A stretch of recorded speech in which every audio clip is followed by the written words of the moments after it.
Ladies and gentlemen, politics is very, very, very interesting. Personally, I love politics. I love the game, the way power is played, the way power is grabbed, because power is never won wherever you go. Not even in America, popote ambapo uendapo, power will never be given on a silver platter. Ladies and gentlemen, the prospect of a Kikuyu presidential candidate in 2027 is giving William Samoei Ruto's headache. The prospect of a Kikuyu having their own candidate is something that has been going on among the Kikuyu community. Wamekuwa wakizungumzia swala hili, but ladies and gentlemen, I want to pose a question to you. Do you think the country is ready for another Kikuyu president? Do you think a Kikuyu president can win the presidential election in 2027? And what are the names that are being mentioned in Mount Kenya? Names like Mwangi wa Iria, names like Maina Jega and Martha Karua have been very common. Ni majina ambayo yanatajwa hapa na pale, na kila mtu inasemekana kwamba ana wafuasi wake. But among the three, I think Maina Jega would attract the highest crowd. Maina Jega would garner the highest votes. In fact, he can get more votes than Martha Karua, with all respect to Martha Karua, and also Mwangi wa Iria. You know, during the last elections, I told guys that Mwangi wa Iria should be let down to contest. Because if he were to contest, he would have eaten into William Samoei Ruto's vote. In fact, I strongly believe that if Uhuru Muigai Kenyatta also supported Mwangi wa Iria, if Uhuru Muigai Kenyatta and Raila Amolo Odinga somehow endorsed the candidature of Mwangi wa Iria, William Samoei Ruto would not have been the president of the Republic of Kenya, and Raila would have won the elections hands down. So what are the other likely candidates in Kenya during 2027? We must have the name of William Samoei Ruto, who has already declared his interest. Stephen Kalonzo Musyoka has also declared his interest. Raila Amolo Odinga, not fully decided. But unajua mwenye macho habi utazama. Everything indicates that Raila Amolo Odinga may, and I'm saying may, because he has not come out very clearly, he may support Stephen Kalonzo Musyoka. And this will make Stephen Kalonzo Musyoka the president of the Republic of Kenya in 2027. If Mwangi wa Iria contests, Martha Karua contests, and possibly Maina Jega.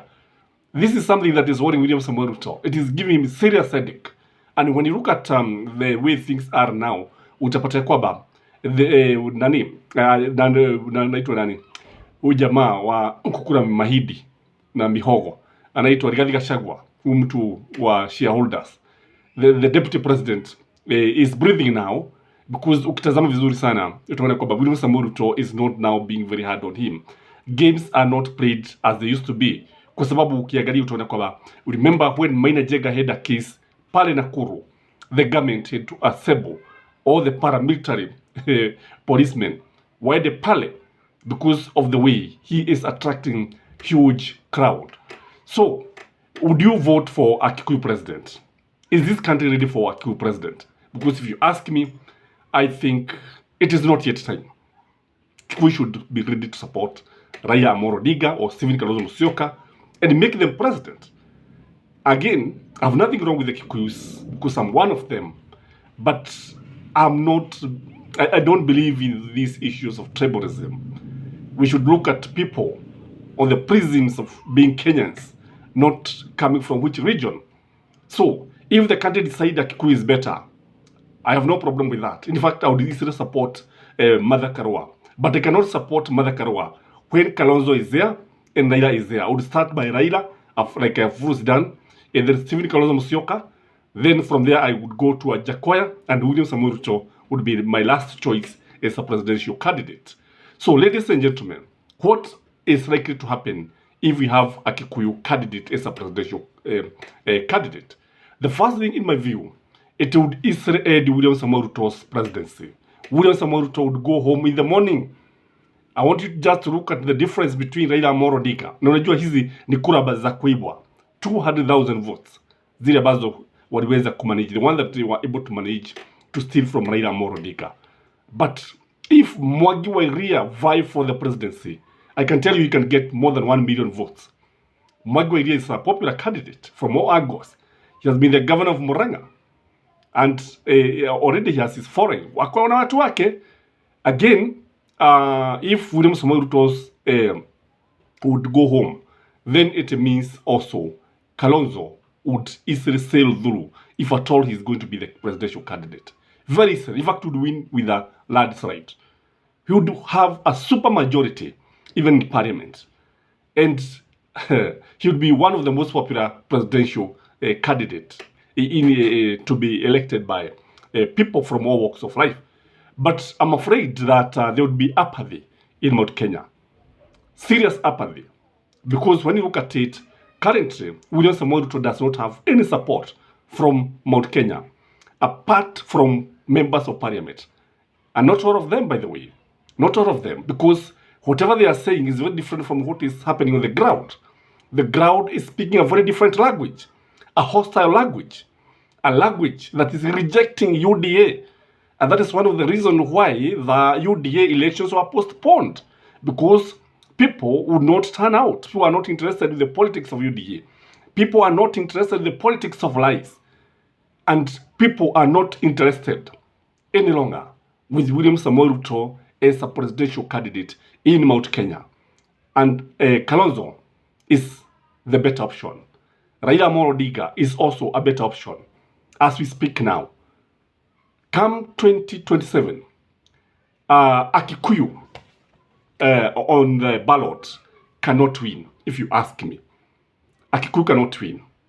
As things stand now today, other communities may find it problematic to have a Kikuyu president. Not that they have issues with the Kikuyus, but this domineering of one tribe is something that we don't support. We have had Jomo Kenyatta, Mwai Kibaki, and Uhuru Muigai Kenyatta. A country that has so many tribes should actually support, Kikuyu should actually support other communities. I have no problem wherever they come from, as long as those people are competent. The only person I have a problem with is William Samoei Ruto, because he has failed. But if he succeeds, if for example, he is able to give free primary education, total free, I mean total free, the secondary school, total free, because this country can be able to do it, pay the workers well, the GDP hit 15, we see massive road infrastructure, and then maturity in politics, sio hii mambo ya kusema mambo ya kitendawili. I think we will have no problem with supporting him. Our problem is that he's not a performer. Our problem is that he's very divisive and very vengeful. Ladies and gentlemen, I don't know what you think, but from where I sit, I think a Kikuyu presidency is ill-timed at the moment. I think it is time for Stephen Kalonzo Musyoka or Raila Amolo Odinga. Let one of them decide. Let them decide. Let Azimio tell us the candidate, and he's going to win the presidency. That is my take. Please remember to like this video, share this video, and have a blessed Sunday evening. Till next time, I remain yours, Gachie Skyman, the tallest man in Black Africa. Bye-bye.